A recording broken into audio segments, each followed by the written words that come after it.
Okay, we're live. Okay, I'll now call the Planning Committee meeting to order. Welcome everyone to our virtual Planning Committee meeting. Due to the COVID-19 pandemic physical distancing measures, Planning Committee is continuing to practice that distancing. All members of Council, the executive management team, and the clerk are participating by video conference. Senior leadership team who have reports on tonight's Planning Committee agenda are not visible. Well, one of them is. And they are here to answer our questions as need be. The first item on the agenda, as always, is the consent agenda. We have one item on that agenda tonight. It's the staff report concerning an application for an official plan amendment and zoning bylaw amendment for 51 to 75 Bradford Street and 20 Checkley Street. Councillor Aylwin, you wish to hold that? Yeah. Okay, Councillor Aylwin. That's held, and we will discuss that after the public meeting. Okay, we have one public meeting tonight. Registering prior to the meeting to speak was encouraged, but if you have not registered and you do wish to speak, please do email or call right now. cityclerks@barrie.ca, all one word, cityclerks@barrie.ca, or call 797-5353. That's 797-5353. And staff will send you the information required to participate tonight. The public meeting this evening is to review an application for an official plan amendment and a zoning bylaw amendment submitted by SVN Architects and Planners on behalf of Blake Larson for lands known municipally as 320 and 364 Mapleview Drive West and 664, 674 and 692 Essa Road. Members of Planning Committee will be listening to the presentations tonight and of course the comments heard during the public meeting. We will not be making comments or debating this matter tonight. Members of Planning Committee will have an opportunity to provide comments on the application at the time the staff report is considered by Planning Committee at a later date. Interested persons, anyone interested in receiving further notification of when the staff report will be at Planning Committee should email the Legislative Services Branch at cityclerks@barrie.ca. Ms. Banfield, the Director of Development Services, could you please confirm notification was conducted in accordance with the Planning Act for the public meeting? Yes, Mayor Lehman, it was. Thank you very much. I'll now call upon Drew Sinclair from SVN Architects and Planners to provide the presentation to Planning Committee concerning this application. Mr. Sinclair, welcome to Planning Committee. Sorry, Madam Clerk. Mayor Lehman, my apologies. You have missed one of the reports for consent. There was 2 staff reports. Oh, my apologies. Yes, you're quite right. I did because it's just at the end of the last page and it's a summary report. But nevertheless, I should ask if any members of council wish to hold that before we start into the public meeting. It is the Community Improvement Plan Summary Report for 2020. Thank you very much, Madam Clerk. Do any members of Planning Committee wish to hold that report? Okay, seeing none, it is approved as printed and will go forward to City Council. And I should note that is January 11th, both for the matter that was held and that matter that was just approved on consent, the summary report for the CIP. These will not go forward until the January 11th meeting of City Council. So with that, we will start into our public meeting, and my apologies for that, members of Planning Committee. Mr. Sinclair, welcome to Barrie City Council's Planning Committee, and the floor is yours. Thank you, Mayor Lehman and members of council. I have to admit, whenever I present to council, my nerves are always way up here, and when I'm about to start speaking and then an item comes on the agenda, my heart goes right through the top of my head. So I apologize. It's going to take me a moment for my heart to slow down here. If you bear with me for one moment, I'll bring up the presentation. We have a very short 5-minute presentation, and then the item will come back. If someone could please confirm, is the presentation showing clearly? Mayor Lehman? Yes, it is. Okay, excellent. So as Mayor Lehman mentioned in the introduction, the municipal addresses are along Mapleview Avenue and Essa Road. The property encompasses approximately 25 acres at the intersection. It's a area that's likely familiar to a number of you. It's a gateway entrance into the city from the southwest, where ESSA enters into the urban area, a little bit north of where ESSA enters into the urban area, and really the confluence of an intersection that's going through quite a bit of change. This file, the proposal for development, went through a neighborhood meeting process a few months ago. I'll speak to that in a moment. To locate everyone to the site is to the immediate northeast of the intersection of ESSA Road and Mapleview. The site is outlined here in the red. Well, before I go any further, just to make a quick introduction, my name is Drew Sinclair. I am a principal of SVN Architects and Planners. We are the architects for the proposal you're reviewing tonight, but we also are the planners on the file. I want to recognize my my planning lead, Shonda Wang, who a number of you have met, and Michael Mathis, who's also attending tonight. My clients, Seven Generations Development, Blake Larson, who Mayor Lehman mentioned a moment ago, is also in attendance tonight, as are a number of his staff and partners in this project, and a number of our consulting partners, including Tatum Engineering, who've been working with us on various technical aspects of the submission to date. So the 25 acres aforementioned is here, outlined in red. The site's also bound to its north by Holy Spirit Parish, the Catholic parish, a fairly large church, as most of you or some of you would be familiar, and of course Mapleview Church, one of the loudest churches and one of the most celebratory churches, I think, in all of the city. And I believe Pastor Jay is also in attendance tonight and may take the opportunity to speak tonight. Obviously, the site is currently in a mixed zoning. The majority of the site is an industrial zoning designation, and the southwest corner of the site is a commercial zoning. That's the legacy zoning. The proposal is to convert the site to a mixed commercial and residential zoning, a mixed-use corridors designation for the entirety of the property, with the exception of the northeast, which is proposed to be a residential apartment zoning. Where we are tonight, as I'm sure most of you are aware, we've gone through a master plan process, and I'll share with you in a moment the consultation that's taken place, the engagement that's taken place both with residents, neighbors, surrounding landowners, key stakeholders, but also with Mayor Lehman and, of course, Councillor Harvey, with regard to the preparation of the proposal you'll see tonight. We've also taken the time, and I'll go over some of the feedback at the neighborhood meeting, which took place back in September. Where we are today is reviewing the zoning amendment and official plan amendment. You'll see the gray bar at the beginning. As some of you may know, this file or this site was reviewed previously in the preliminary reporting to council with regard to the municipal comprehensive review, the ongoing municipal comprehensive review. A submission was made for this site in December of 2019 for inclusion to apply to be included within the municipal comprehensive review for redesignation. Staff had reported out with a recommendation to be considered for redesignation, but through further consultation with staff, it was determined that aligning the zoning amendment, the outcomes of the zoning amendment process with the official plan would be favorable both for the development team and for the city. So a further official plan amendment submission and a zoning amendment submission were made. The submission was made at the end of September, early October this year, and this is where we are today. There's no site plan application on file. This is just introducing the next phases of work.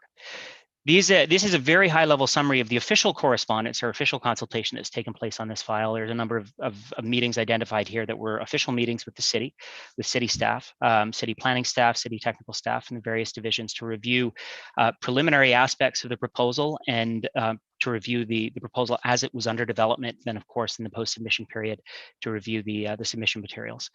We first met with staff with regard to this specific emerging application or the thoughts around the master plan in December 2019, and that was in anticipation of making a submission for inclusion within the municipal comprehensive review.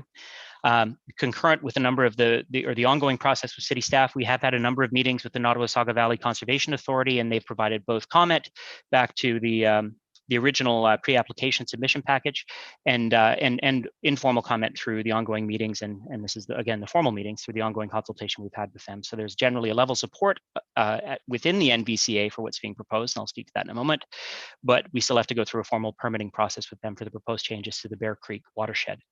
Mapleview Church, as I mentioned before, is a neighbor of the site, as is Holy Spirit Parish, and we've taken the time to make sure that we have adequately engaged the church, both in the programming phase of development, when we were trying to determine what the land program would be for residential development, to try to open up opportunities for the needs of both the communities within Mapleview Church and Holy Spirit Parish to be picked up within the long-term development programming for the site.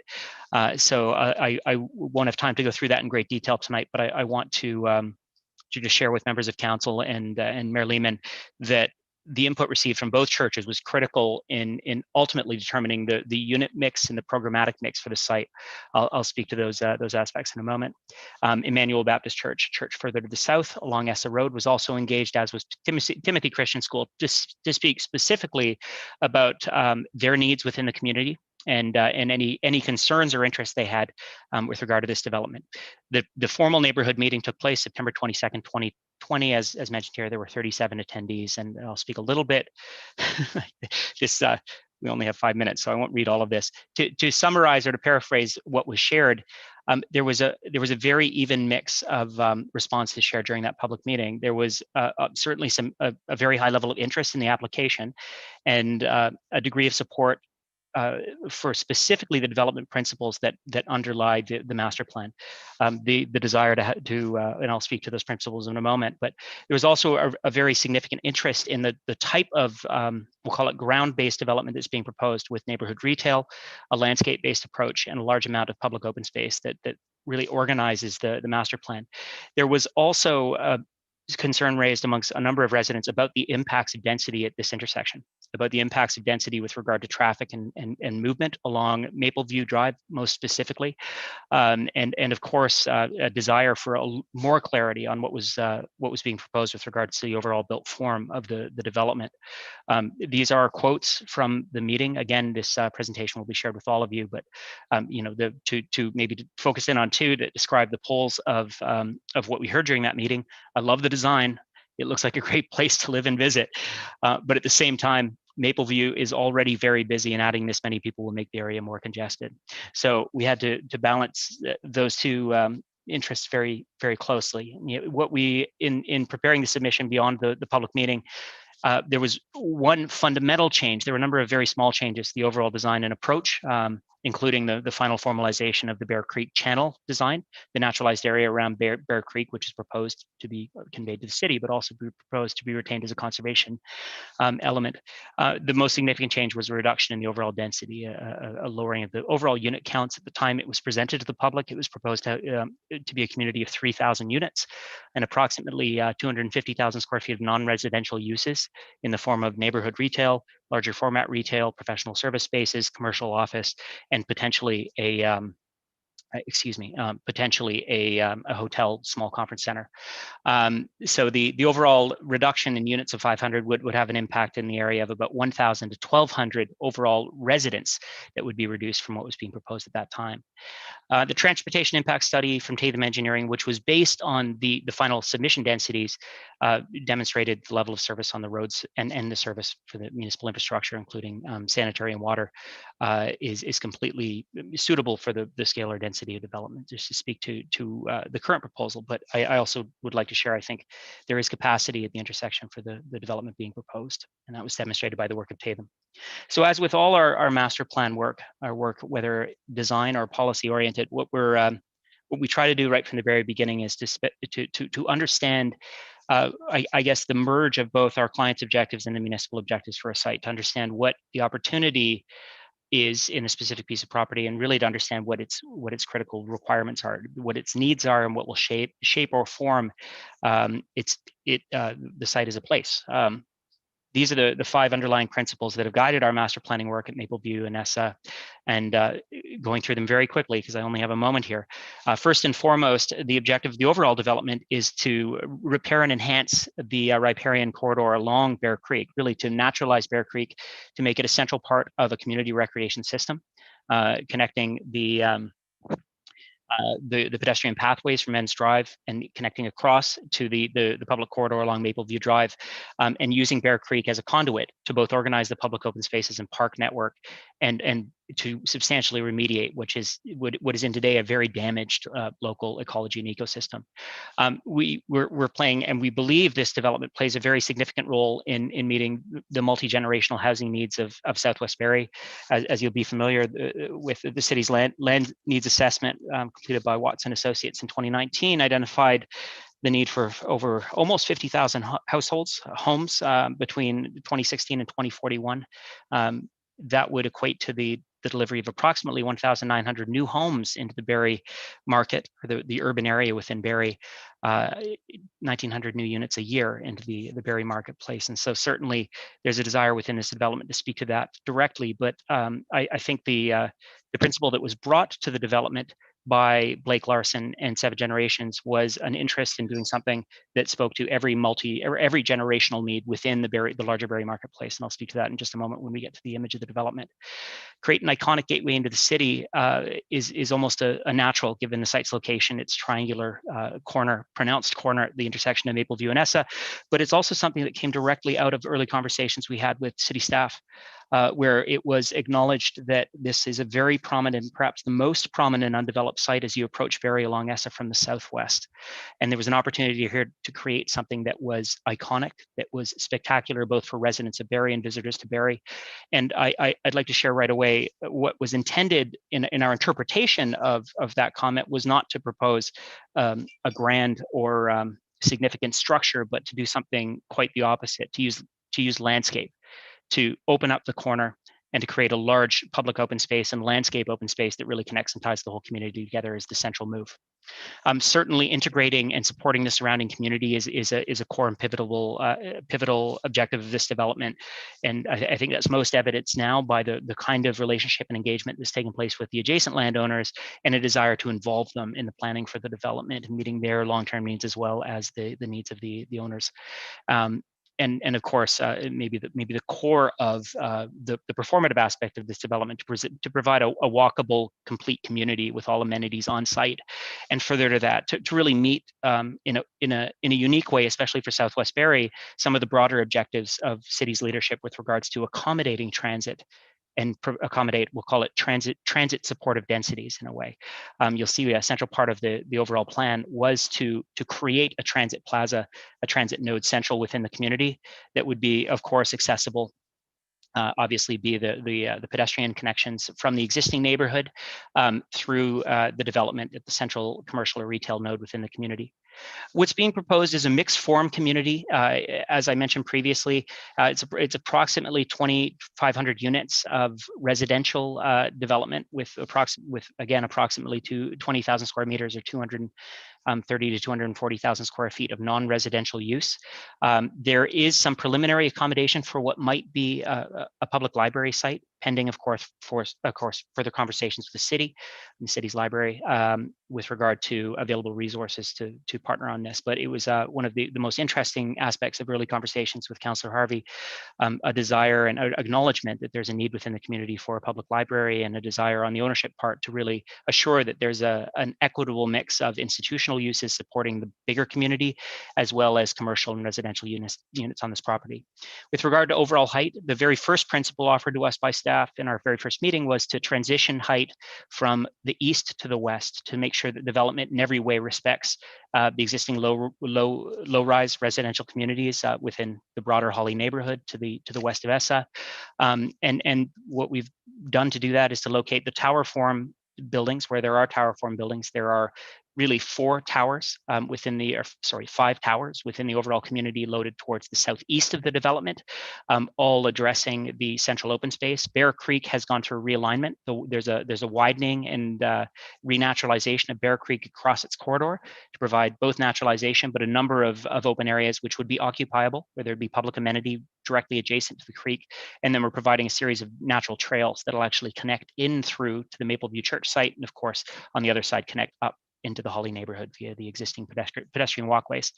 In the context of the development, as we know through the city, there will be a requirement for upgrading of Essa Road and of course upgrades along Mapleview Drive. So that's been a critical consideration in design. The locus of the non-residential uses and retail, neighborhood scale retail is here along the Central Avenue or South Avenue. This will be a right-in, right-out intersection. The signalized intersection is located here at the existing signalized intersection of Hollyholm and Mapleview. There will be a further signalized intersection further north along ESSA, directly adjacent to the main pedestrian connection into the neighborhood. But overall heights step up from 6 to 9 to a tower height, maximum tower height of 27 stories at the southeast corner of the community. With regard to the distribution of uses, this shows the gateway element I was speaking about, the breaking apart of the building at the corner. So when you arrive from the south, you're driving north along ESSA, you get the long view into the community, into the commercial hub, the food hub and marketplace in the center of the overall community, with ground level retail, neighborhood scale retail and food services that address a large central plaza within the community. The parking for the overall community is either below grade or it's in structured above grade parking, completely enclosed and hidden behind active uses. Here you see what is in essence a terraced amphitheater roof above grade parking that's enclosed within the building. So there is very little parking at grade. There's a very small amount of convenience parking, street, curbside, and lay-by commercial parking along the roads throughout the community, just to make sure that it supports healthy retail and neighborhood amenity use. But the parking for the residents and parking for the businesses is all below grade. Again, the landscape approach is to locate the public park, the publicly accessible open space at the intersection or at the corner, with some provision for terracing up to actually allow public to access the upper levels of the landscape as it looks over top of the central plaza and open space. With regard to the overall unit mix, I mentioned that we gathered a lot of input from the surrounding stakeholders, adjacent landowners in the community in early meetings that we had, and early meetings with staff with regards to what was needed in this part of Barrie. The overall land use mix, as I mentioned, 2,500 units, but the unit makeup is about 60-40 between rental form and market condominium. There's just over 1,000 condominium units that will be, and freehold units that will be in the form of townhouses at grade and condominium units in the towers. The remaining units come in two forms, approximately 600 market rental units, approximately 200 active living seniors retirement residence units. There will be a retirement residence component of about 250 units. There's a planned 160-bed long-term care facility on the site, and then there's provision that's been made for approximately 10% of the overall unit mix to be affordable housing. It's yet to be determined whether that will be a rent geared to income housing, dependent on the partnership that forms around the affordable housing component, or whether it'll be a subsidized component of the larger rental stock within the site. But in total, the rental, including both market and affordable rental, there will be about 850 units of rental housing on this property. The phasing strategy, for those that are interested, anticipates that the community will be built out from the southeast, further along Mapleview, where work is required at the intersection of Hollyholm Road. We're anticipating potentially the construction of further along the construction of a sales office towards the intersection, although that's yet to be determined whether that'll be the final location. This was part of the submission that was made to the city. And then the second phase would include both the active living seniors housing component and the long-term care component. So we're leading with a mixed use component that includes both office, neighborhood scale retail, larger scale retail, a rental tower, a number of condominiums and houses, and then affordable rental, seniors rental, and long-term care as the first two phases of the development. Mayor Lehman, that's the extent of our presentation today. So I look forward to hearing comments if there are any, or further questions from members of council or from staff tonight. Thank you. Thank you very much, Mr. Sinclair. Lots to digest there, and thank you for presenting a very comprehensive development in a succinct way. I will call on Michelle Banfield next to provide an update on the status of these applications. Ms. Banfield. Thank you for the introduction, Mayor Lehman. Absolutely. The technical review for this application is underway as we speak. The neighborhood meeting that was held back in September had approximately 30 residents in attendance, along with the consulting team, planning staff, and the ward councillor. Some of those comments we heard at that neighborhood meeting talked about the safety of traffic movement along Mapleview Drive and ESSA, as well as the proposal, the increased potential for traffic, the height and density of the proposal and the parking reduction standard request. So staff, along with our internal departments and our partner agencies, are doing the technical review. Everything that we hear this evening and all the comments that we've received so far will all be captured in a recommendation report that's going to come back to Planning Committee. We're expecting probably the early part of 2021. And, you know, a big part of this, as the applicant has pointed out, is having this development fit into the surrounding area. There are a lot of mix of uses there already, industrial, institutional, commercial, and residential, and making sure that that the proposal, the site-specific amendments that are requested, the actual land use proposal to change from the industrial commercial to mixed use, staff will be looking at all of those matters. As always, everything that has been submitted for this application is available on the proposed development website. This is in Ward 7. The file manager is Dana Sotheby, so she can also be contacted directly. So that concludes my presentation, and I thank you for your attention. Thank you very much, Ms. Banfield. For those watching tonight, if you have not yet registered and you do wish to speak at tonight's meeting, please email now email cityclerks@barrie.ca. That's cityclerks@barrie.ca, or call 797-5353. Staff will get you the information so that you can participate. And we will now move into public comments. We have 3 individuals who have registered in advance. And if I can just ask them, when you're speaking, please give your first and last name and your address for the record, and then proceed with your comments, although I'm going to call you by name too. Questions will be noted by staff and the applicant, and they won't be responded to tonight. Tonight's not for Q&A back and forth. But please do raise any matters you wish council or planning committee to be aware of. Any questions that are received tonight will be addressed in the final recommendation report that's prepared by city staff and presented publicly to planning committee for a decision. So first tonight, I'll call on Kapil Uppal to give your comments. Welcome to planning committee, Mr. Uppal, and the floor is yours. Thanks, Mayor Lehman. Can you hear me okay, first of all? A little bit of a sound check. We can. Yep, all Great. good. So Mayor Lehman and councillors, thank you for the opportunity to speak today. You know, we're in a global pandemic, and I appreciate that we're having this call by Zoom. And unfortunately, sometimes what gets lost is that personal interaction where we can see each other. And I certainly hope that doesn't get lost tonight, as I do my best to speak into my phone while I see your faces. So bear with me as I try to get through this. So there's 2 developments in Ward 7 that are causing a lot of consternation in our community. Of course, it's this application here and 407 and 449 Mapleview Drive West, which I won't speak about tonight, Mayor Lehman, don't worry. As Councillor Harvey has correctly called this, these are game changers for our community, big time game changers in our community. Height, density, traffic, and the fact that this will add almost 2,000 families, which is almost more than half of all the combined numbers in the area of Hawley, is troubling. In fact, I would call this project irresponsible. While I do agree with Mr. Sinclair that, you know, there's an opportunity to do something very iconic on this property and to develop something very useful that meets the need of the community, this is not it. In my humble opinion, the intensification area urban design guidelines that were established in 2012 are outdated. They don't meet the needs of our city anymore. And furthermore, if you are going to follow the guidelines, this project does not meet the principles of intensification. When I last spoke, Mayor Lehman, at the Ward 6 and 7 Town Hall meeting, and I suggested that council may want a do-over on all of the developments on Essa Road.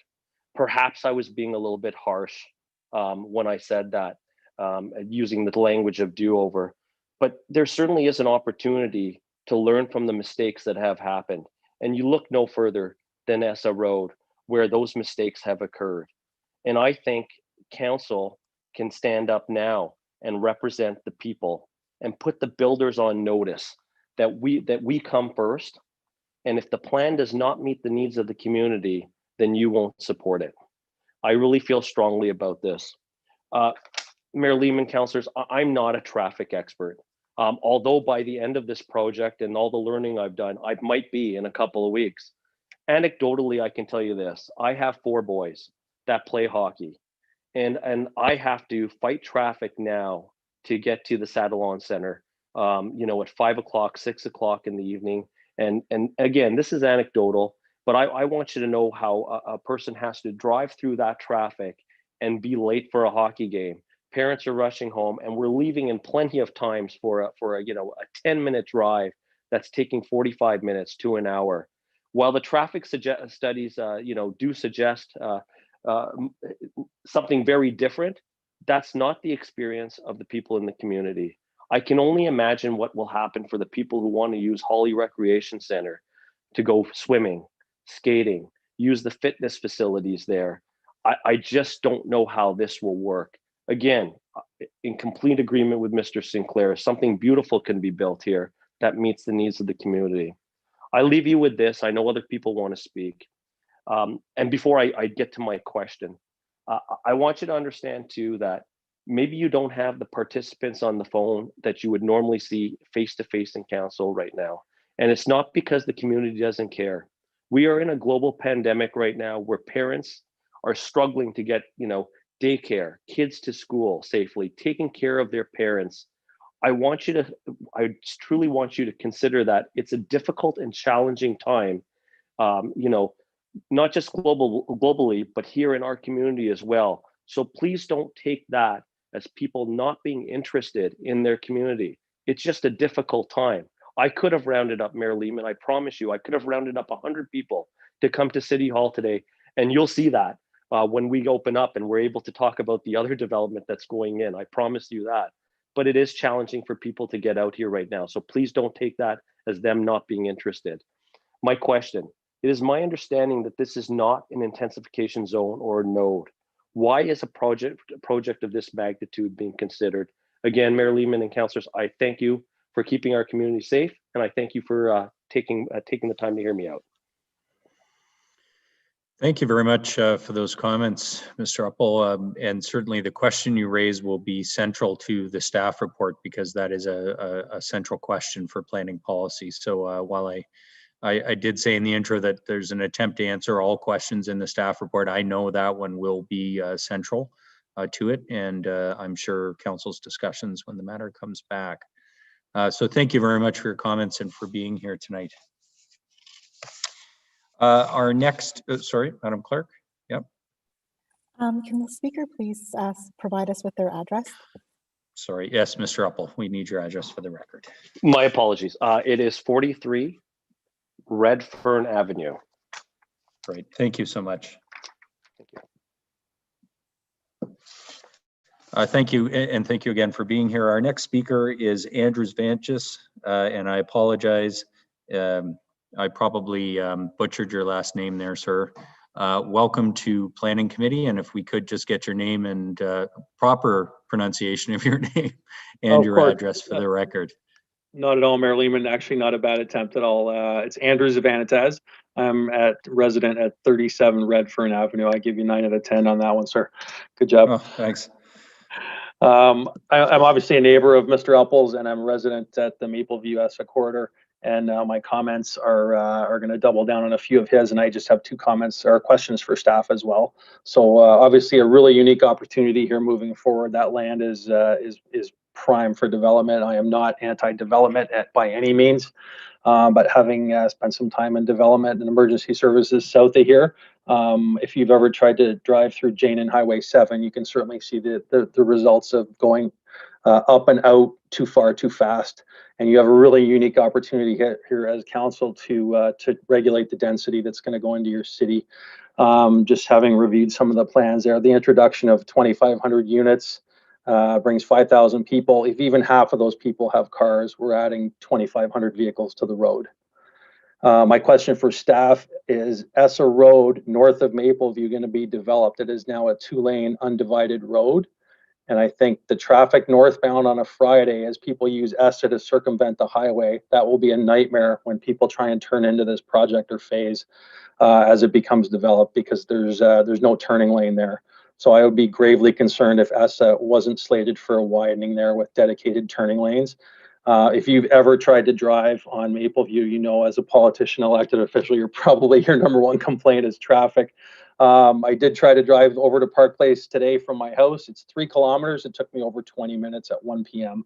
So again, not a traffic expert, but I do drive on the city roads, and I can echo Mr. Opal's comments for sure. My other questions are related to the density. I think there's a lot to be done here. That design is gorgeous. I've reviewed all the concept plans that are provided online. It's a beautiful concept. I think it's too high, and that speaks to the density concern that I have. So I'll leave that with you. If you are going to consider that much high rise in the south end of the city, I know your fire station down here is going to need an aerial truck. You cannot introduce that type of high rise without multiple fire apparatus within 6 minutes. So I know there's only one engine station near my house on King Street. So I would give serious thought to bringing a ladder truck to the south end or procuring a new one before you go ahead with a development like this. I'm sure you're wheeling in your fire department as you always do. But that will be a concern as well. Getting into the center of that development and the height is going to require specific firefighting skills, and high rise comes with its own challenges anyway. I did give you my question for staff about the widening of ESSA, and just tread lightly is my last comment to leave with you for tonight. All these people are going to need to go to school, use our rec centers. It's a lot of people all at once. Again, not anti-development at all. I live in a beautiful home. I live right next to Redfern Park. I love this city. I would say I beseech you to use caution on the density, and we'll go from there. I thank everyone for their time tonight.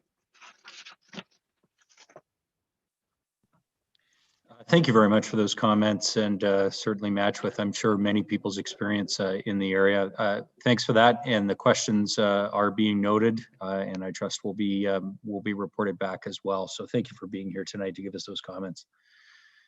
Our third speaker registered tonight, probably no stranger to planning, to members of council anyway, and that's Pastor Jay Davis from the Mapleview Community Church. Pastor Davis, welcome to Planning Committee. Good evening. Can everyone hear me all right? We Perfect. can. Wow, what beautiful faces you all are. I love it.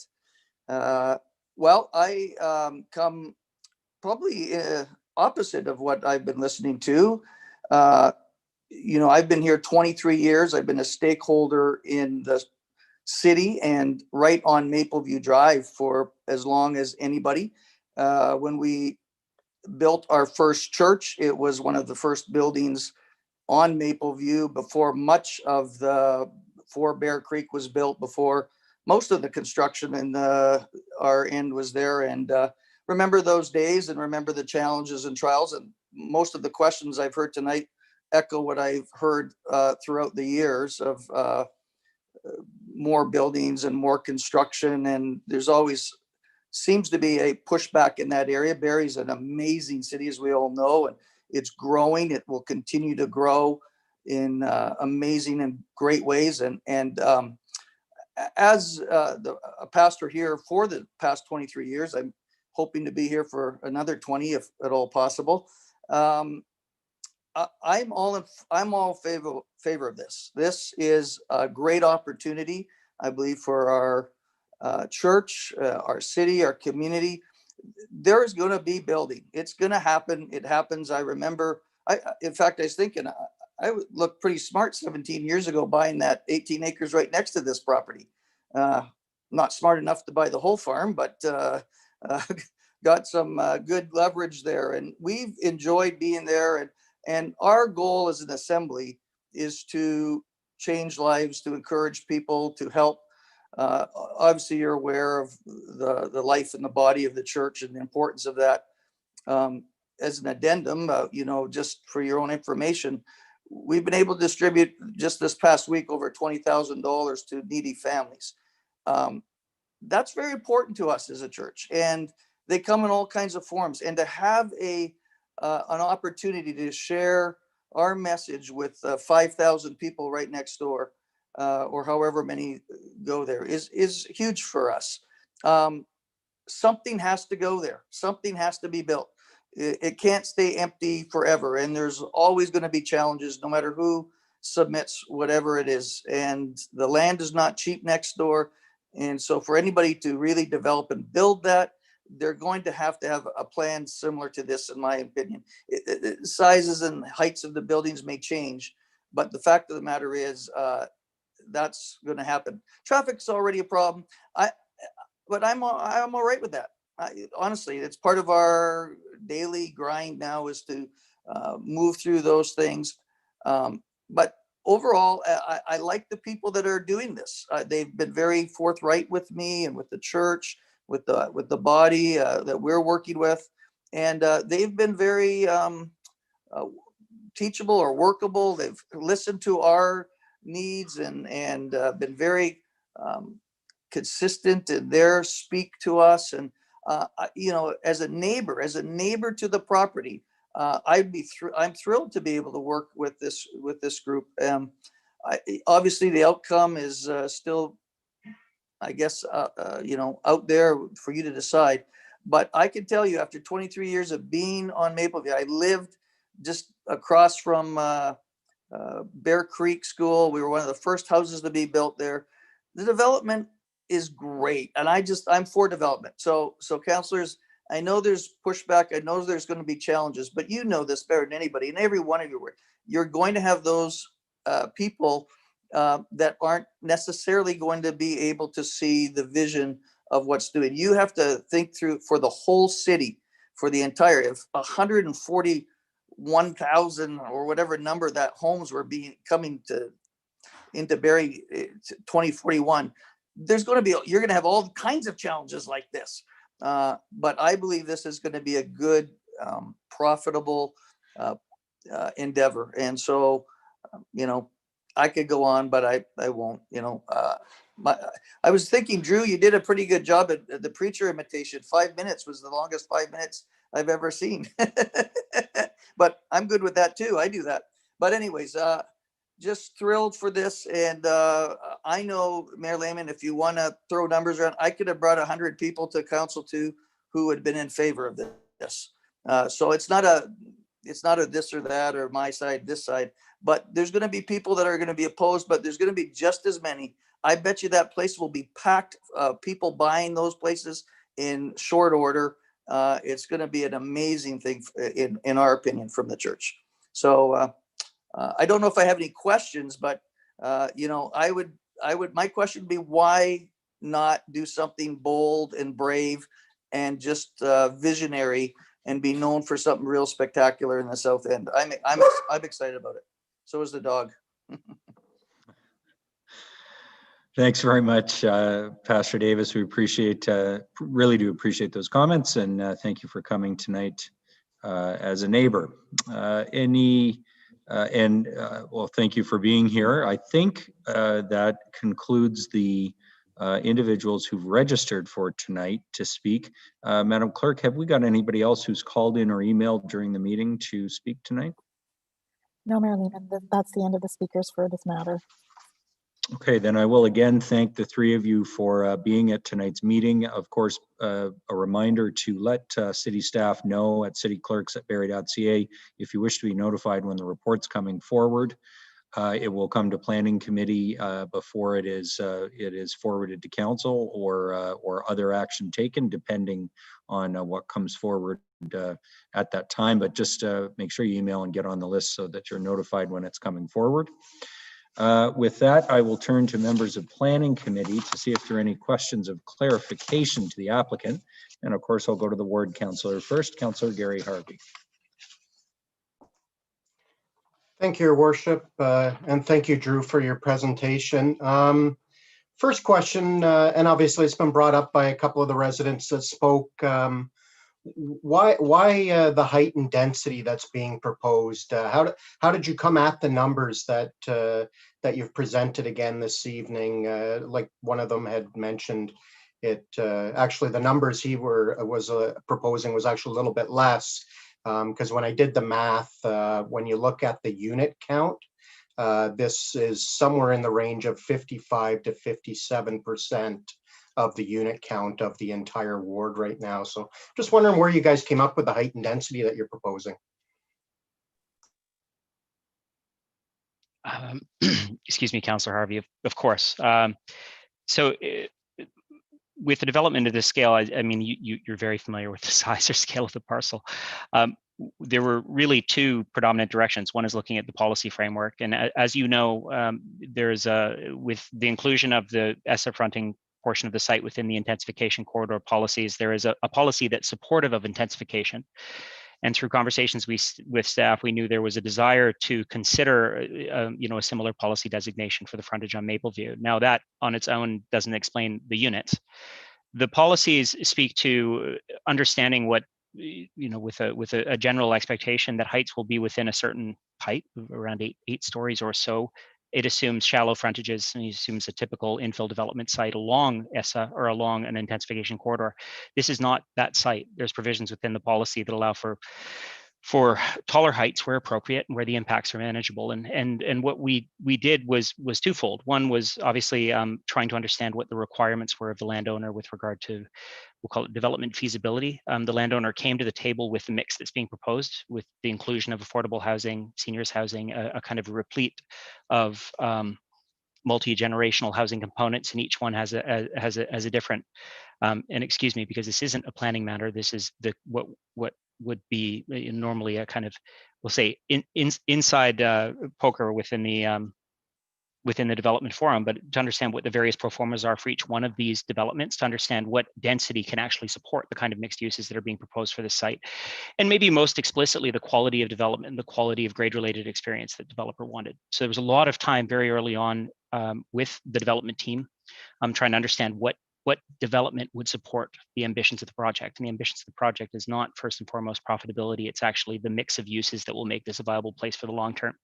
One of the very unique things, and probably one of the things that ingratiated us to Blake Larson and to Seven Generations at the beginning, was a desire to retain ownership of the site. They're not developing condo and leaving the property. I'm sure you're familiar with many development applications within the city where that is what is being proposed. Here, the developer is proposing to own the land, to own the residential units, and to own the commercial moving forward. And so they are investing in the success of this project. And so figuring out what it would take to make it go was a key part of their analysis and consideration. And we're working with them to test. Now, how we test is really to understand what the on-site and off-site impacts are of density, to really understand, where we can assure that there are no shadow impacts on existing stable neighborhoods, where the visibility of any tower or tall form is absolutely minimal from existing stable neighborhoods. In the built form that's being proposed right now, the first principle that was given to us by staff in our very first meeting was transition effectively, make sure that the buildings are lowest adjacent to the existing homes, that Hawley has a certain character. Hawley has a predominantly 2 to 2.5 story character. There are townhomes, there are in a number of places smaller walk-up apartment buildings, but there are not taller forms as of yet. There's a number being proposed, there's a number under development, but not in the scale that are being proposed here. But we're likely the largest development site and deepest off of ESSA development site in the corridor right now. And so what we tried to do right away, Councillor Harvey, was really understand where the impacts would be felt and make sure they were completely within the bounds of the property. So it was a balance of assuring best practices in really the urban design of the community were maintained, and making sure that the development requirements of the development team were being met.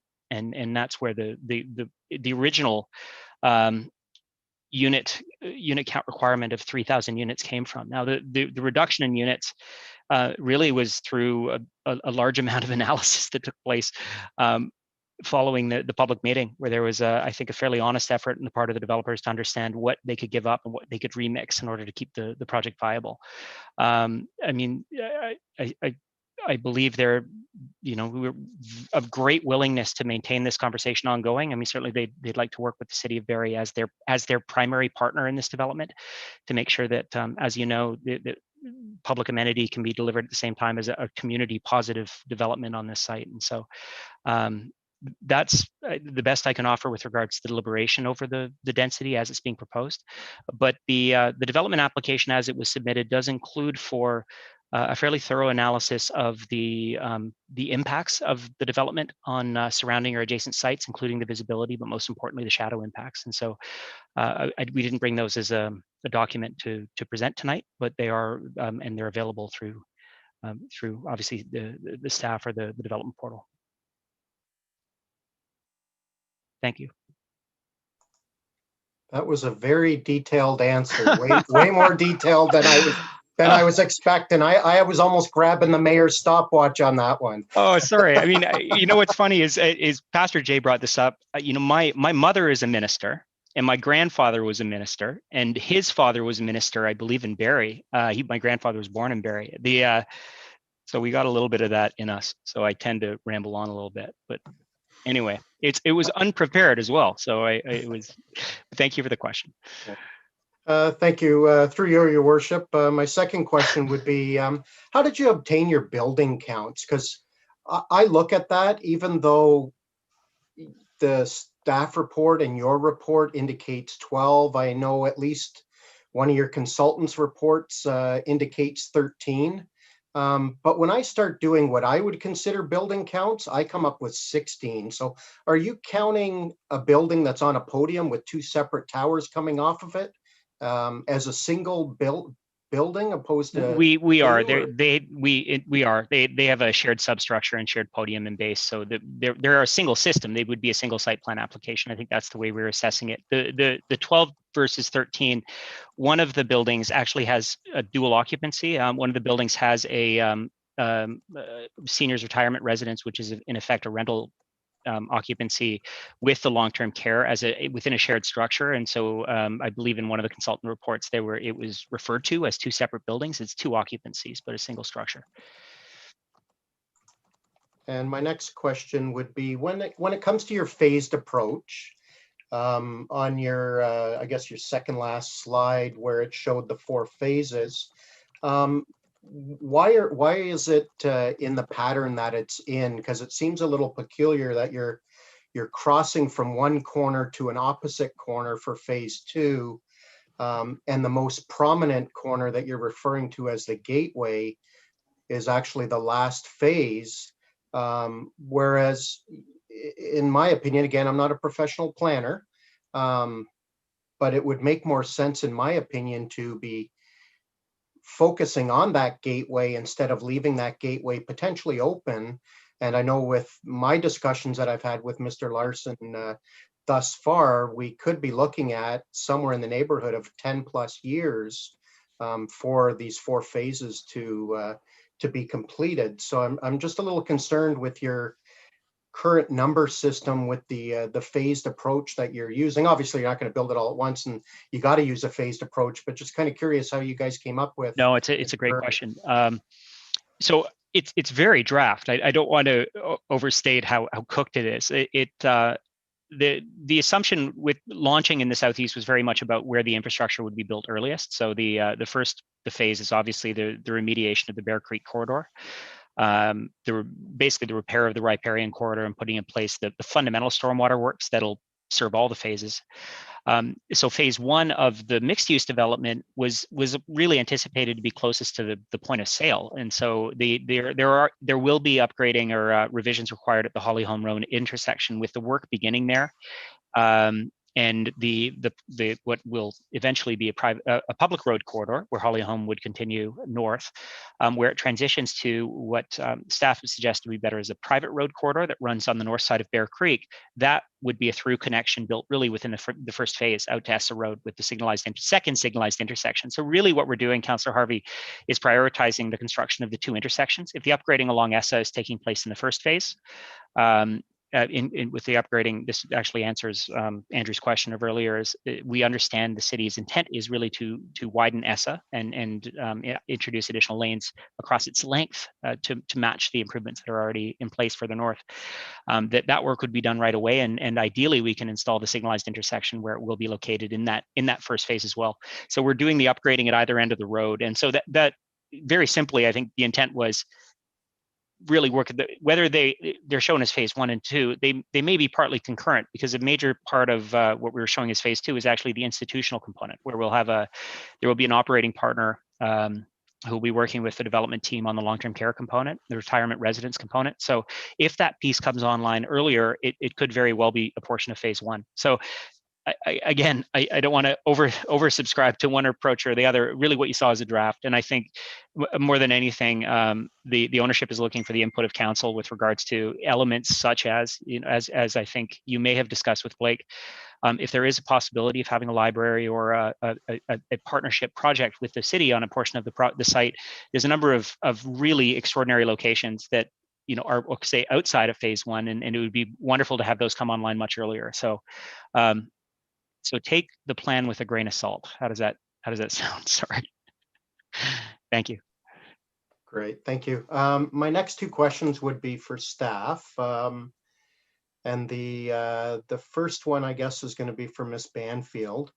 Now, my understanding is Essa Road is currently under the current OP, a secondary intensification corridor, whereas Mapleview is not an intensification corridor at all.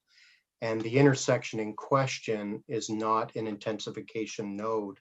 So if this is the case, why is this level of intensification being considered for this site?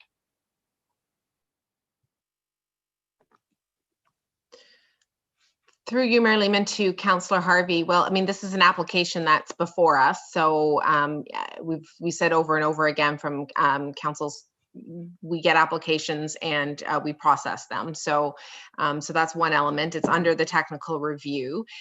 Certainly at a staff level, we have talked about being generally supportive, and we've presented this to council, of a switch from the current industrial designation and commercial designation. We have talked about being generally supportive of the switch to community area lands. In the draft official plan that's out for comment, this particular area, the Essa Road piece is still being proposed as an intensification corridor.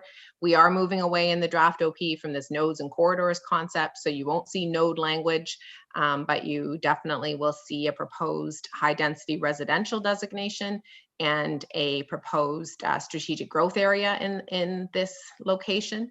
So again, those aren't in place at the moment, but certainly, again, at a staff level, shifting away from the industrial commercial, the existing designation, into something that's more community area is something that at a staff level we have talked about.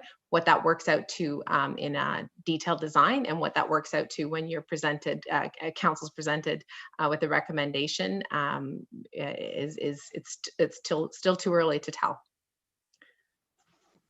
Great, thank you. And my last question, I don't see Mr. Ferrari on the call, so I don't know if Ms. Banfield or someone else is going to be able to answer it, but it's in regards to traffic. And this was recently just brought up by Mr. Sinclair himself also. We've already seen Mapleview in the 400. It's gridlock trying to get through there, especially during peak hours. And now, even as it was mentioned by one of the residents, 1 o'clock in the afternoon, it takes them 20 minutes to get to Park Place. And I'm concerned that with the volume of potential people, that not only with residents, but also with visitors coming to this parcel of land, we're going to be creating that in this area because of it's just at such a great volume when you consider that it's basically almost 60% of all of Ward 7 on one parcel of land, along with having shops of people to visit.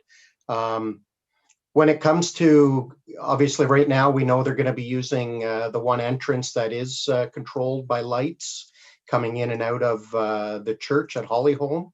But when it comes to any other entrances and exits between Hollyholm and Essa Road, and then going up Essa between Mapleview and Coghlan, is there any thought process? Like, are we going to be looking at some more controlled intersections there? And I guess my fear is if we put too many controlled intersections in the area, we're going to end up with Mapleview in the 400 2.0. Ms. Banfield. Through you, Mayor Lehman, to Councillor Harvey. Well, certainly in the report back, the review of the traffic, both proposed, existing proposed, and capturing any other proposed developments will be part of that analysis, as well as any sort of road or signal improvements that would be required to accommodate, again, the existing traffic and any sort of proposed increase or anything that's already in the pipeline, so to speak. So that'll be for sure a detailed part of the staff report that comes back to council. Great, thank you. And my last thing's not necessarily a question, but more of a comment, just so general committee understands why we've only got a few residents on here. When you look at this parcel of land, everything to the east is basically open farmland other than the church. When you go to the south, it's the same way. When you draw that 250-meter line, you're only talking about a couple hundred homes that would have been notified.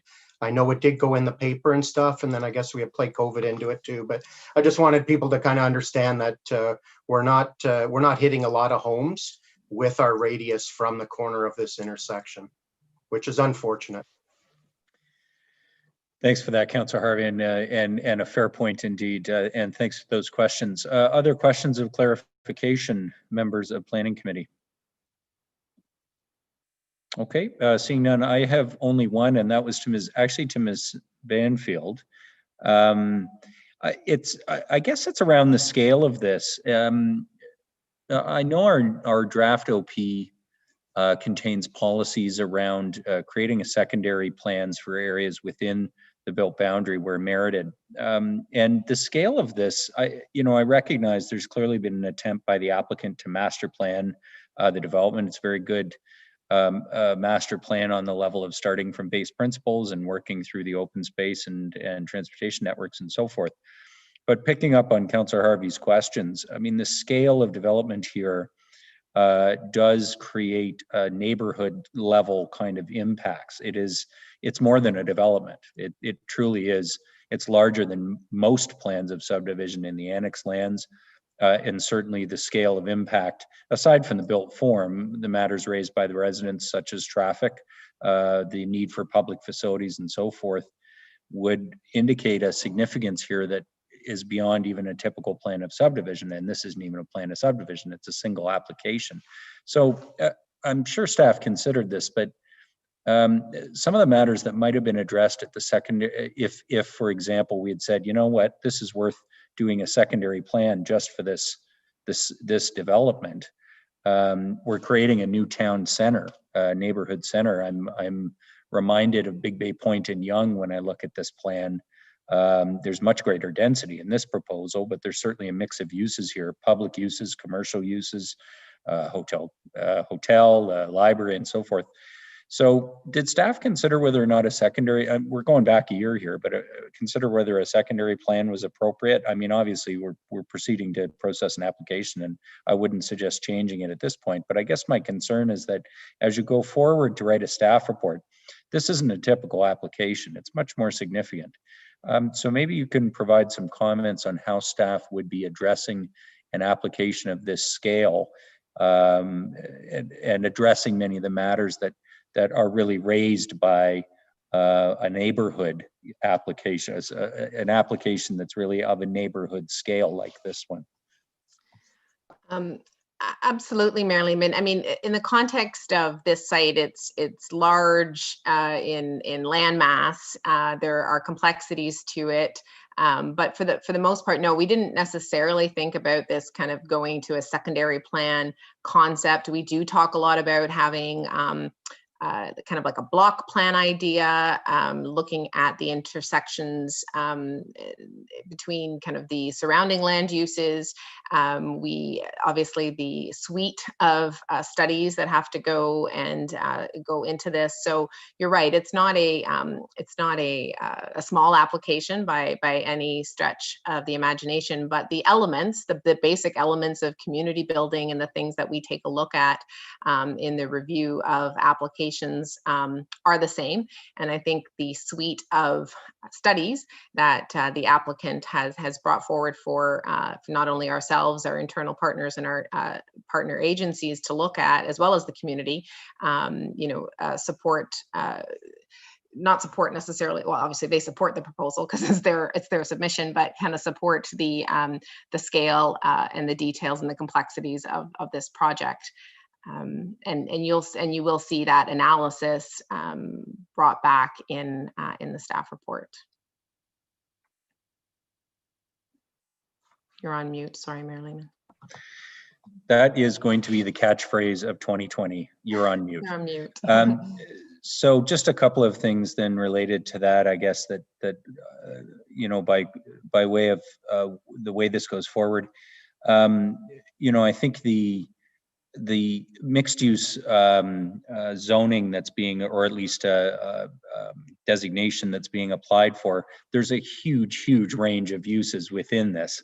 It's far more than a mixed use building with some commercial and residential above it. We've got probably 12, 15 different land uses being proposed as part of this master plan. So I think clarity to council as to how the planning policy that's brought back here as part of staff's recommendation address and are specific around those land uses is going to be important, because if you're taking something at this scale, and Councillor Harvey referenced it, you get a, you know, something that's going to be implemented over many years, the potential for there to be changes, and we've seen this in other large developments in Barrie where the applicant has had to come back and back to make changes.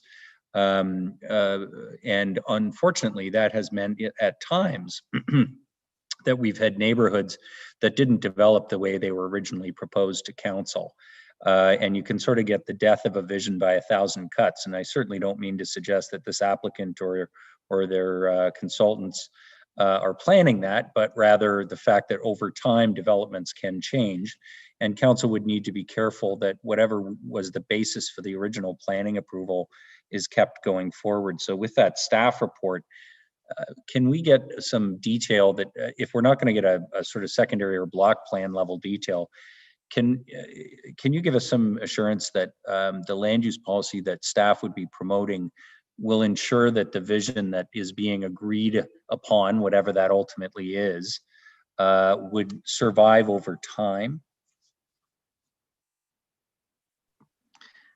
Certainly, Mayor Lehman, there's different ways that we can address that, either as we relate to the phasing, or whether there's, you know, as I said, a certain percentage of the different elements that we want to have secured as the site develops. And I think there's definitely ways we can present that back clearly to council. Okay, and sorry, this is a related question, but I do want to ask it now because it was raised by the deputations and Councillor Harvey rightly as well. So Mr. Sinclair, if it's possible to share your screen again, is it possible to put up the plan that shows the road pattern and just the blocks of development, Yes. the overhead? Oh, excuse me. Mayor Lehman, is that visible? Is it clear? I'll put it on this, yeah, this one more, but that one there. Thank you. Yeah. So the only concern that this raised, and one of the reasons why I asked the question about the sort of secondary planning process, is the challenge with this road pattern is there's no connection except to ESSA and Mapleview, and to the concerns expressed about traffic.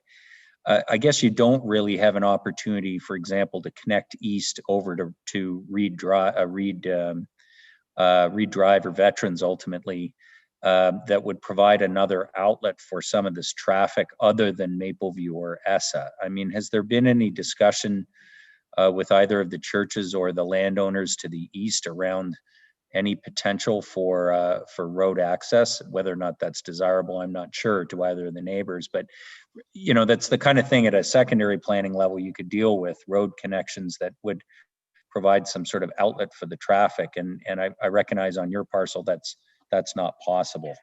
So Mayor Lehman, if I might, so staff had asked of us that we look at a larger context as well, and try to anticipate what, and this was a direct question actually raised with both Holy Spirit Parish and Mapleview Church, was really future planned or even contemplated development of either of those sites.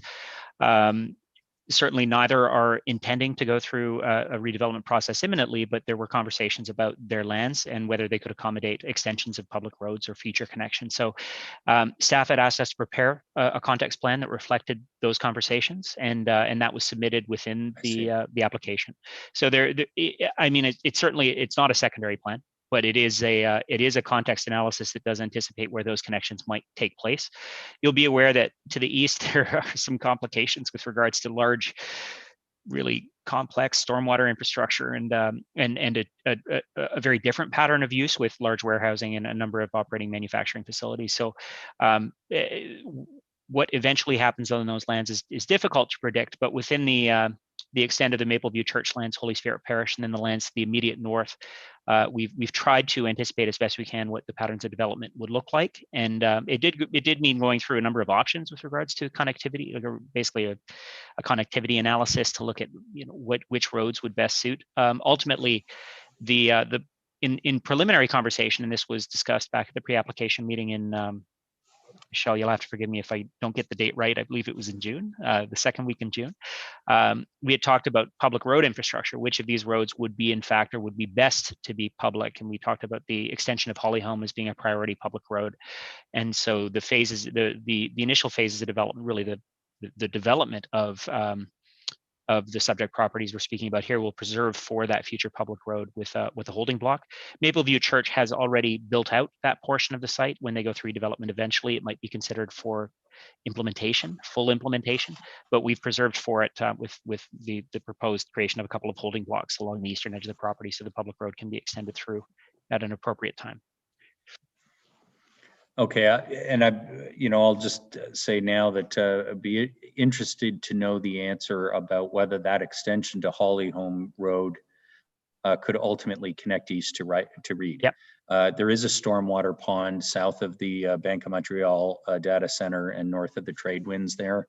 And I guess the question would be, is there any potential to actually bring a public road through there, presumably to the north of the stormwater pond? I suspect the uses in the area may want to comment on that, not just the church, but also the data center and/or the office building on Mapleview. But from a traffic perspective, I guess the only concern I have with looking at what's being presented here is that it's not the only concern I have, but the traffic pattern is going to be to flow it all back onto to those two roads because there isn't another connection shown. So we'll leave that as a question for the staff report, and I'll just ask if there are finally any other questions of clarification from members of Planning Committee.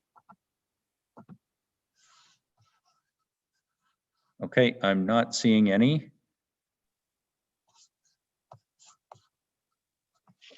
So with that, I'll declare the public meeting concluded. Thank you very much to the three folks who came to give comments tonight, and to you, Reverend Sinclair, for your sermon tonight. No opportunity for a homily at this point, so we'll play the recessional. And thank you for being here. Thank you, Mayor Lehman. Okay. Thank you, councilors. We will move on now to the application for an official plan amendment and zoning bylaw amendment for 51 to 74 Bradford Street and 20 Checkley Street. That was held by Councillor Aylwin. Councillor Aylwin. Thank you, Mayor Lehman. I'll put the matter on the floor as printed. And first, I would like to note, as you did earlier, that the final decision on this project is not being made this evening. It will be back at a city council meeting in January. We want to make sure that the public's fully aware of the process going forward, and that they can note the changes and have their voices heard if they feel they need to. So I do have an amendment, and I might need some direction from the city clerk on how to introduce this amendment, because it is a pretty substantial amendment. But it is the amendment that's in the memo from city staff. So I will be introducing that amendment word for word, except in 5C. There is a change. It will read, and the maximum building height thereafter shall be 132 meters, whereas the standard is to permit 10 meters within 5 meters of the front rear lot lines. Okay. So Madam Clerk, Yeah, the memo is, the motion is extremely lengthy. It is public and printed in the memo from planning staff. Does that need to be read word for word? I do think in the interests of all the interest in this development, we should have Ms. Banfield review the changes, the difference from the prior motion, but perhaps we can forego reading the 1,000 or 2,000 words associated with this motion, given it has been publicly printed and circulated for some time. Is that acceptable? Yes, Mayor Lehman, you could just refer, sorry, Councillor Aylwin can just refer his amendment to replace the wording with the wording in the memo provided by planning staff dated December 15th, and then just insert his minor amendment to that wording. Okay, so what I'm going to suggest, Councillor Aylwin, just so we get everybody's clear what's on the floor and we tell the public what's on the floor, is to walk through the changes. I did a quick side-by-side. There are a few new paragraphs, but most of these are relatively minor. So Ms. Banfield, I don't know if you've got a side-by-side or are in a position to review the changes. But if we could just talk through what is being proposed to change here. I know the primary purpose is to change the heights of both the podium and the overall towers. But are you in a position to walk planning committee through the proposed changes that are in the memo? Mayor Lehman, certainly. What I think the couple of the things to point out, one is the proposed reduction of heights to a couple of the towers. Now, what was proposed by the applicant was a maximum height of 124 meters, which would be for the highest tower, which would have represented around 39 stories. And the amendment that Councillor Aylwin has put on the floor would be to increase that to about 132 meters, give or take, to be confirmed before the bylaw comes back, which would be somewhere around the 41 meter mark, or 41 story mark rather, sorry. And so that would still allow for the variation in heights of the building that was kind of taken a look at the original staff report, just not quite as high, as the highest building isn't quite as high. There are some reduction in the permitted gross floor area on the site. So what that does is it reflects that the height is coming down, but those taller, slimmer buildings that staff and the applicant worked on aren't going to change. So it's just an overall reduction. It's not a reduction in height that the applicant is trying to capture at some other levels of the site. And then a reference to the maximum podium height, in particular as it relates to 2 Toronto Street at a maximum of 26 meters is what's proposed. And then all the regular stepping provisions that would apply in the regular zoning bylaw. So that's about the easiest way that I can summarize what is before council or planning committee right now. I hope that helps. Okay, so members of planning committee, the revised motion is as per the memo that has been that's on the agenda for tonight. Just briefly, the additional paragraphs are also to note the site plan bump up in the actual motion. So that's a new paragraph 7 and a new paragraph 8. Which indicate the site plan bump up and includes specifically the issue of the setback to environmental protection areas and the building design itself in the site plan review. So that is to explicitly require those to be part of the site plan review. So that is what is on the floor. Councillor Owen, I'll hand it back to you. Thank you, Mayor Lehman, and thank you to Ms. Banfield for that explanation of what the changes are. I've heard from a lot of people in the public over the last couple weeks and months about this project. It's the biggest development we've ever seen in the city's history. And I recognize the fact that not everyone's going to be happy with this development. But what we're striving to do here with this amendment is to find that balance where we can respect the existing neighborhood as much as possible, while still recognizing the need for growth and sustainable growth within the city. So we know that the development pattern of Barrie over the past couple decades has been a pattern of suburban sprawl. And we know that that type of development is less sustainable in terms of environmental concerns, and also in terms of keeping taxes low and servicing infrastructure within those developments. So we need to start building up.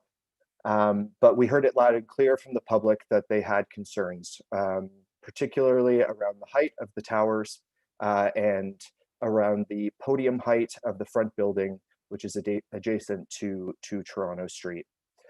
So this amendment seeks to address some of those concerns, recognizing that, you know, again, we're not going to make everyone happy with these changes, but I think this is a significant improvement from the original application that we saw before us. And I want to thank everyone who took the time to reach out, to participate in the planning process all the way through, because your voices really made a difference in making this project a better project. So I look forward to the discussion tonight and will encourage members of the public to reach out if they have any concerns or questions. Thanks, Councillor Owen. Councillor Morales. Thank you, Mayor Lehman. I'm at 2% and I have my other device ready to go. I want to start these comments by kind of echoing what Councillor Alwyn said. This decision is never easy. And I think this is no one's fault, by the way, but I think there's a very strong misunderstanding on the powers that councillors have with approving rezoning. It's this weird mix, maybe I've said this before, it's this weird mix between policy, both city policy and provincially mandated influence policy, as well as meeting the desires and feedback of residents, as well as reading the objective third-party recommendation by staff. It's really staff that recommends whether it's accepted or not. We can make amendments. And the reason I'm bringing this up is, you know, I've been getting in my ward. I know other councils are starting to get controversial files. And, you know, I kind of heard Councillor Alwyn very passionately say what he said, and I kind of heard his voice shake, and it makes me want to stand up for him and for any councillors who are in this situation. Is this is a collective decision. This is not going to be a Councillor Alwyn decision. This is not going to be a me decision. This is going to be a united council decision. And they're not easy decisions. We follow the provincial, the city policy that's provincially influenced. We also balance, like I said, all the other factors. And we need to be cognizant of the fact that change happens and it's not easy. So I think my big feedback with this is we achieved a lot from a couple of weeks ago. We are not where some people want us to be. And you know what? That's not going to be the perfect answer for everybody, but this is really a collective council thing. So again, this was a very difficult file. In my previous comments, I've said it before. I don't envy you, Councillor Alwyn, but I do want to say that the burden of this, you know, this controversy, or oh, you didn't get anything done, or of course things get passed, that shouldn't just be on you. That needs to be on council, on everything, and not just for this file, but any future files. I know there's been some tough ones in 8 and 7 and 6. So it's something I really, you know, comments have been said before. Maybe our communications department in the future, in those emails that they get when residents sign up for public meetings, maybe they can add an FAQ. How does the process work, so they can become more educated about how they can positively influence and where those where the people are making decisions, who's making it, so they can understand the intricacies and complexity of files like this. So my comments are to the amendment, because obviously there have been changes since the last bit, and I'm speaking to those, but I definitely want to hear what members of council have to say to that, because at the end of the day, it's, you know, it's not a councillor of Ward 2 or Ward 2 decision. It really is all the councillors and the entire city that are having to live with this. So we're we're going to collectively make a decision. Yeah, I guess because I kind of spoke to you, Councillor Alwyn, I just wanted you to make sure that you shouldn't feel that burden all just on yourself. Thanks, Councillor Morales. Councillor McCann.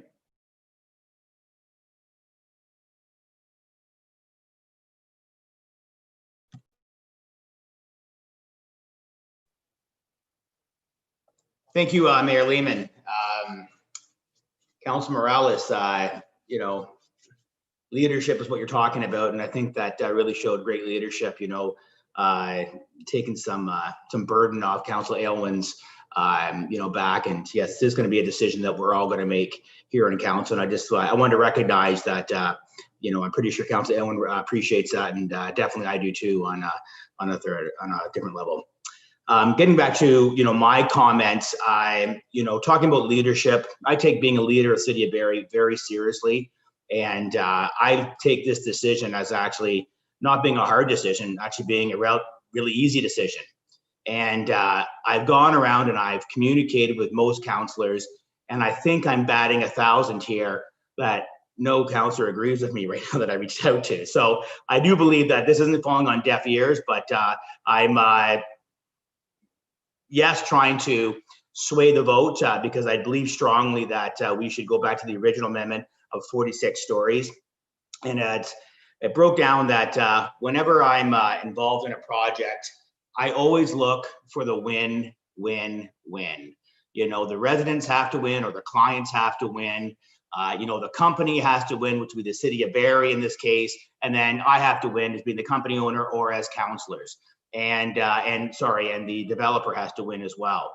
And I say this decision is very easy for me because I don't know what the impact or the difference between 46 stories and now 41 stories is going to have on the community as a whole. Like, I don't see the upside. I only see the downside.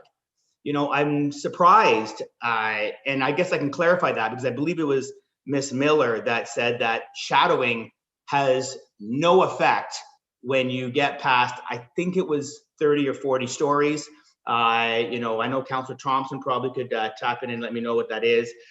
So if there's no shadowing effect and you're up that high, I'm just baffled that we're actually having this discussion from 46 to 41.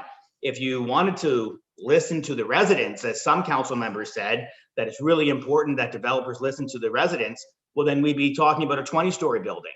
So I'm just kind of cutting through all the minutia and just being real and taking the sizzle out of maybe this debate and just talking about the stake and not maybe having a false sense of accomplishment here. I don't believe that we're accomplishing anything by lowering the tower from 46 to 41. So why do I feel that way? And why do I feel so strongly that we should go back to the original motion that city staff actually approved and liked? Is because the city had a win for the city. There was a win for the developer. And I actually believe there's a win for the city as a whole, and even a win for the residents at 2 Toronto Street, which I had 6 or 7 conversations with. And I had this conversation. I was very direct, because you're not going to like what I'm going to have to hear, because I believe this is best for the city. And why do I believe it's best for the city? Let's talk about the environment. I'm actually surprised that some of the council members, I thought they were very pro-environment, but we are mandated by the province to have 100,000 people move into our city over the next 20 years. 25,000 are going to be southeast, 25,000 are going to be southwest, and 50,000 residents have to be in our existing city. So if we're going to, now my math's off, but if we went to the original new motion of 39 stories, there was 100 homes that were 100 condos that were not going to be built. Well, 100 homes with urban sprawl throughout our city would be much more environmentally devastating than adding, you know, at one time 7 stories. Now we're adding 5 stories. That's going to be, you know, anywhere between, let's say, 80 to 100 new condos. That's going to be anywhere from 100 to 400 new residents that aren't going to be driving downtown, that are going to be walking downtown to the grocery stores, to the retailers, and bringing that influx of people into our group. Us taking this away is going to stop that from happening. So I'm just once again really curious if any of the councils have really thought the environmental impact that this is going to have, the negative environmental impact that this is going to have. You know, you say, Council Aylwin, you want to respect the neighborhood, you want sustainable growth, you don't want urban sprawl, you want to keep the taxes low. Well, I believe that this is respecting the neighborhood. I believe that this is sustainable growth. I do believe that this is taking away urban sprawl, and I do believe that it's going to benefit the taxes as well, because you're going to have the infrastructure already built, and those 180 plus homes that are going to be built are not going to add that much more to the infrastructure. So I don't believe I'm going to sway anybody tonight. I don't. But, you know, like Council Aylwin did mention, that this will be voted on in January. And maybe if this sits with you and you think of the environment and maybe less about the false sense of accomplishment, that maybe we can actually come to a resolution where this is a strong win-win-win for everybody here in the city of Barrie. Thank you, Mayor Lehman. Thanks, Councillor McCann. Anybody else wish to comment on the amendment? Deputy Mayor Ward. Thank you, Mayor Lehman. And actually, I agree with almost everything Councillor McCann said, but I always remember hearing a planner say planning's all about compromise, and that's what we're doing here. And probably nobody will be happy after these compromises, but that's the reality, is that we've sort of struck a point where that maybe not everybody can live with, but maybe a better development. I guess, first of all, some clarity from Councillor Aylwin. What are the heights of the buildings and stories going to be if this amendment goes through? Because when people talk about meters, it's probably not clear to people. Yeah, thank you for that question. I actually totally meant to say that out loud, so I appreciate that. It would be 41, 38, and 35, as opposed to the original, which was 46, 39, 36.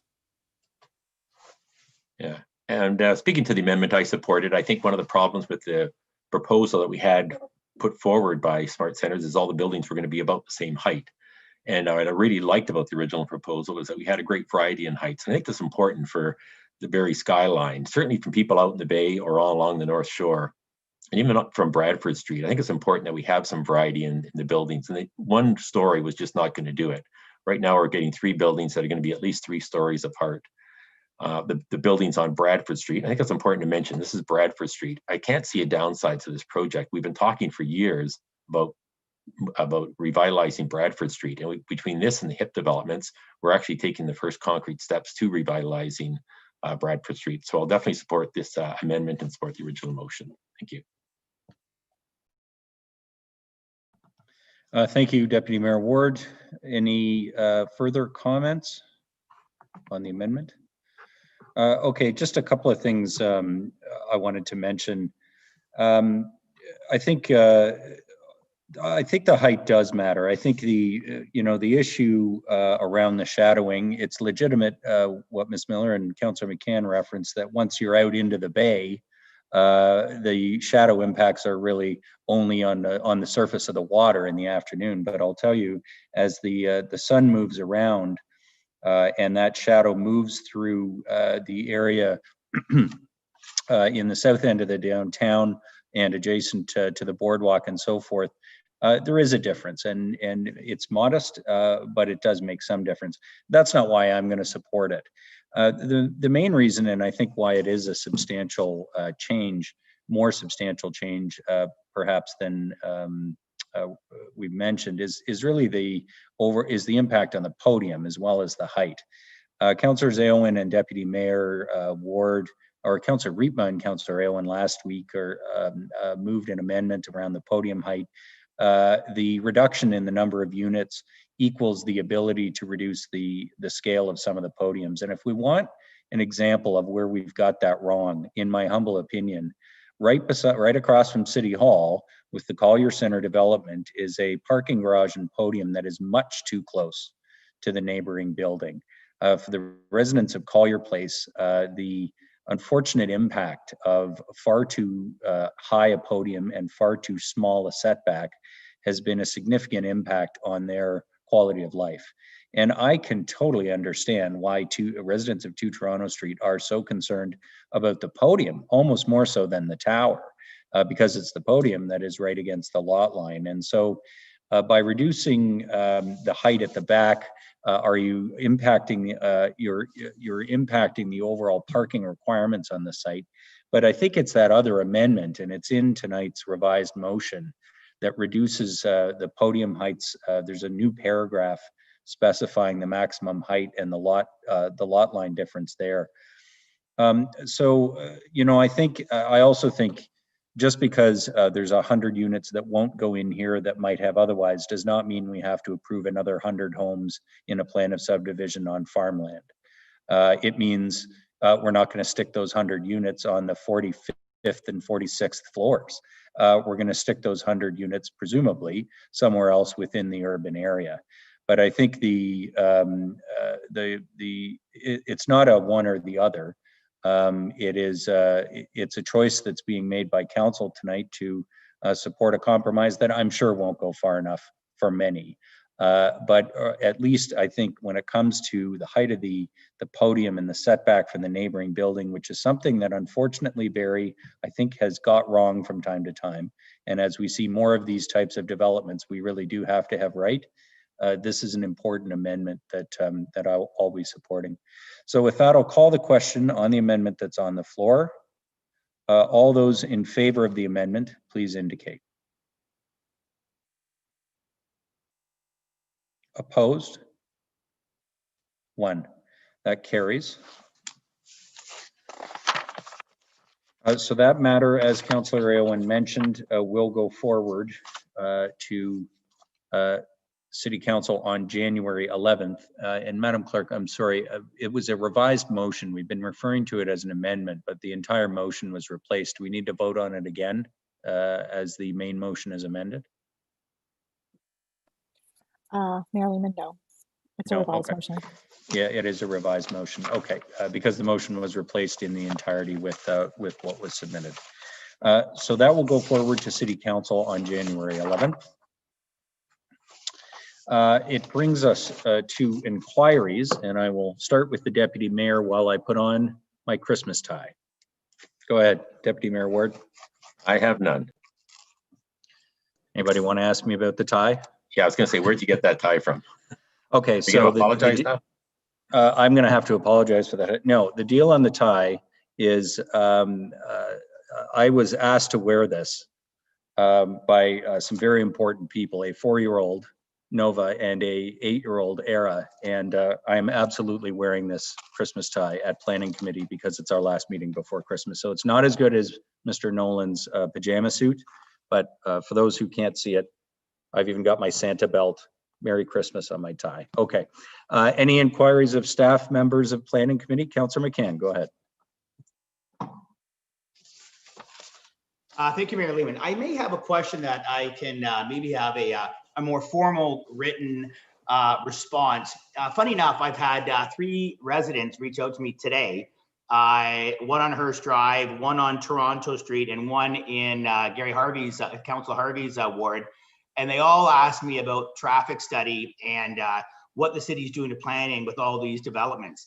And I was actually a little lost for words, and I kind of looked up our 2018 traffic plan, and there's a lot of information in there.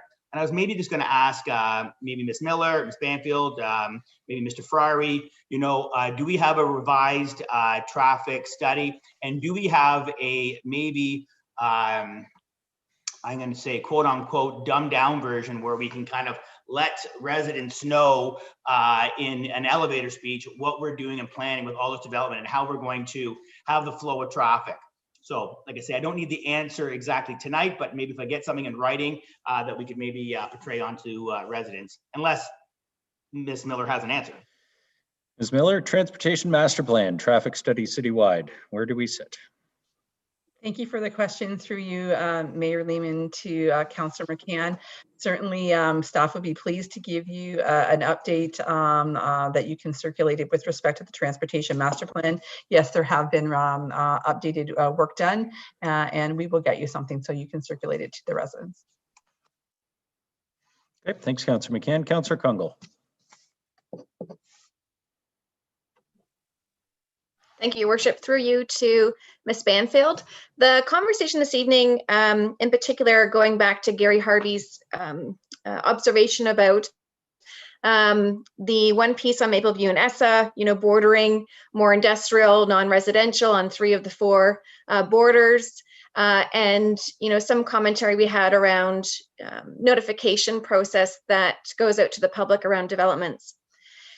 I didn't know if the draft OP would be the appropriate pathway to raise questions, or would it sit here or at a different table? But I'm wondering about, has there ever been a consideration about different thresholds when we look at the public communication and notice by letter on developments, especially when they're ones that might start getting into areas where it's going to have a substantial impact on how communities feel traffic and intensification, but where maybe there's an appreciation that that impact will be much broader, and perhaps there'll be a benefit of getting some feedback through that initial public process than the current, I believe, policy tied to the distance between the actual development and the number of homes that get notification. Would there be a reconsideration or a change in thresholds depending on the size of a development and projected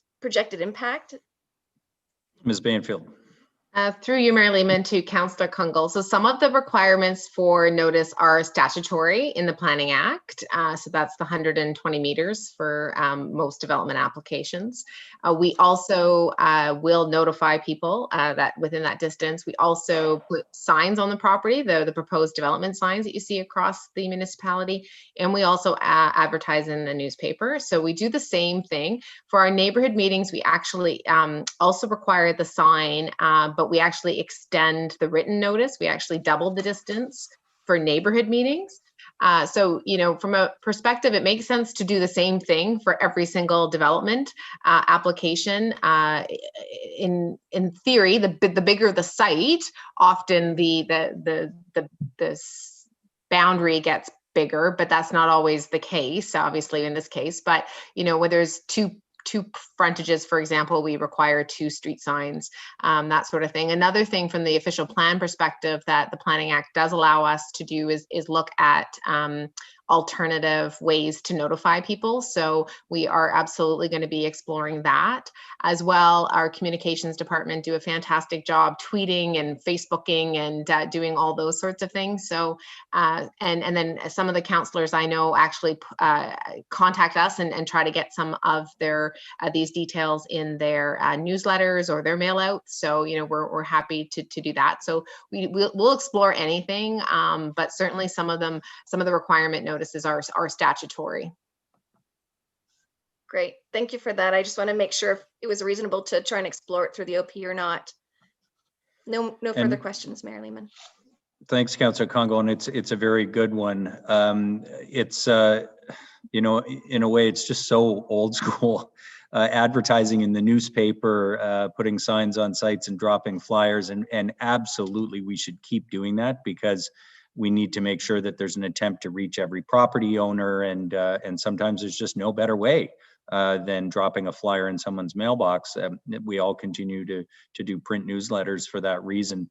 However, in this day and age, we can add electronic means of notifying people, and if we can start to build the ability to reach people through multiple channels, we're just reaching more. And tonight's a good example. We might be able to reach more people, whether it's email or through social media, to notify them of meetings and what's going on in their neighborhood. So I quite agree with the question and the intent behind it.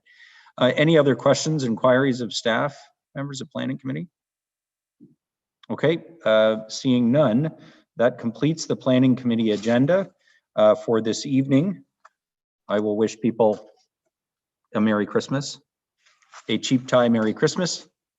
And I will do that because we are moving back to general committee. So there won't be a city council meeting immediately. A reminder that tonight's planning committee matters go forward on January 11th.